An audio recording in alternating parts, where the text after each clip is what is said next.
2026 оны эсэлтийн ерөнхий шалгалт инхүү Монгол Улс даяар энэ өдөр эхлэж байна. Ховд аймгийн тухайд 1557 сурагчид эсэлтийн ерөнхий шалгалт өгөхөөр одоо бүртгүүлсэн байдаг. Өнөөдөр ерөнхий боловсролын 2 дугаар сургууль дээр орон нутгийн цагаар 9 цагт түүхийн хичээлээр эсэлтийн ерөнхий шалгалт эхэлсэн. Үргэлжлүүлээд өдөөс хойш бол 2 цагт англи хэлний одоо шалгалтаа өгсөн хүүхдүүд маань шалгалтаа амжилттай өгөөд гарч ирсэн. За маргааш бол үргэлжлүүлэн хэм, газар зүй, нийгэм судлалын хичээлүүдээр эсэлтийн ерөнхий шалгалт өгөх сурагчид маань одоо тус сургууль дээр шалгалтандаа орно. За 25-наас 28-ны одоо өдрүүдэд 4 хоногийн турш үргэлжлэх эсэлтийн ерөнхий шалгалтандаа хүүхдүүд маань идэвхтэй инхүү оролцож байна. За эсэлтийн ерөнхий шалгалтынхаа эхний өдөр буюу өнөөдөр түүхийн хичээлээр шалгалтаа өгсөн, англи хэлний хичээлээр шалгалтаа өгсөн сурагчдын маань сэтгэгдлийг сэтгүүлч Алтан Заяа үзэгч та бүхэндээ хүргэх болно.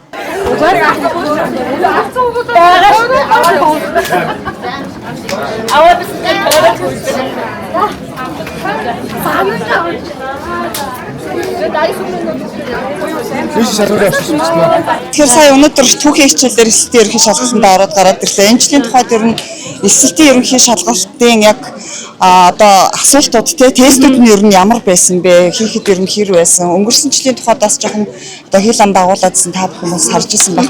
Яг минутанда багтаж өөрийнхөө одоо зорьснороо яг тестээ дугуулж чадсан уу? Ер нь материал нь бол харьцангуй амар хүнд байсан. Дэлхийн түүхийн асуултууд ихтэй ер нь бол жоохон хэцүү байсан. Цагтаа бол ер нь баг амжихгүй шахуу шоглоомоо бодож дуусгасан. Тэгээ шоглоомынхон цаас надад нэмгэн юм шиг санагдсан. Ингээ арилгаа дахиад буцвал цоорчих гээд байгаа юм шиг. Ер нь нэг тиймэрхүү жилийн eerтэй харьцуулахад түүхийн яаш бол энэ жил хамаагүй хэцүү орж ирсэн. Ер нь бол огт заалгаагүй ч юм уу бас эргэлцгээр асуултууд орж ирсэн үү? Чиний мэдхгүй зүйл ер нь орж ирсэн үү?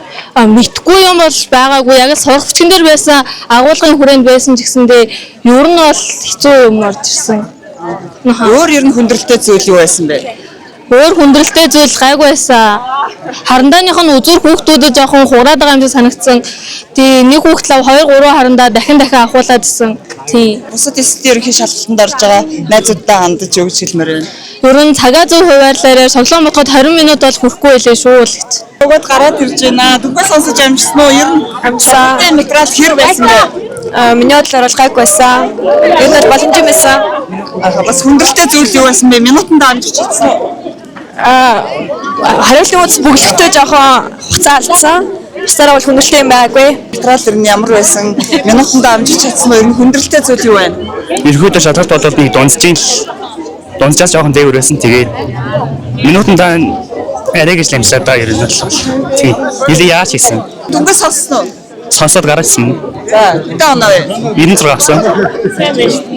За, ер нь бол энэ нотнгийн үед бол бас нөгөө шоглоомуудыг яг ингээд бодоход ингээд аюу хэцүү хүндрэлтэй байна гэдэг чийсэн шүү дээ. Энэ жилийн үед нь ямар вэ? Одоо сая англи хэлний хичээлээр ороод гараад ирсэн нөө. Англи хэл чинь бас яг шоглоом ботход бол бас тодорхой хэмжээний хугацаа авахгүй бол бас жоохон хүндрэлтэй гэж ойлгогдоод байгаа.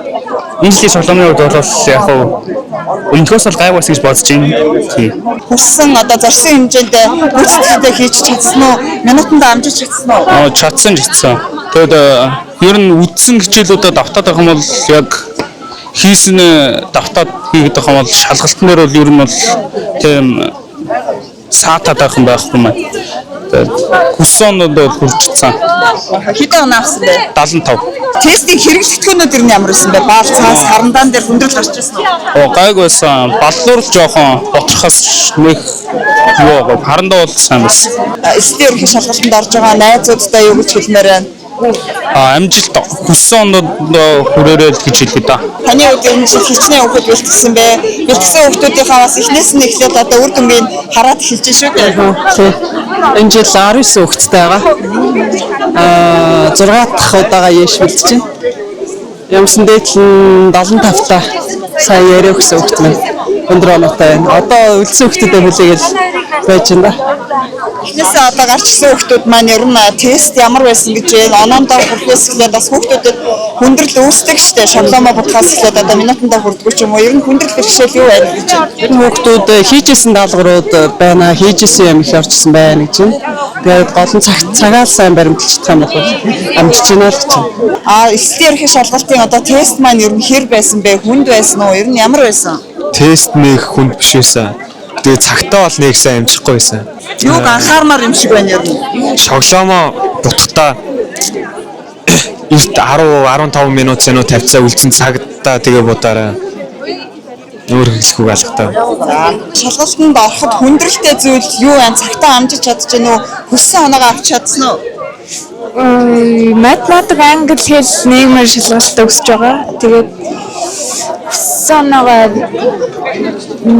цагтаа авал амжсан. Тэгээд хэсэг сургууль ер нь бол жоохон яа.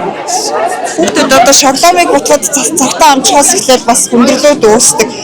Бас тестүүд маань бас одоо заагаагүй хичээл ч юм уу хүнд зүйл орж ирж гэн гэж хэлдэг тохиолдлууд байдаг шүү дээ. Өөрийн хувьд ер нь ямар байсан бэ? Ер нь хэцүү байсан. Хүссэн оноондоо бас хүрч чадсан уу? Хүндрэлтэй зүйл ер нь юу вэ?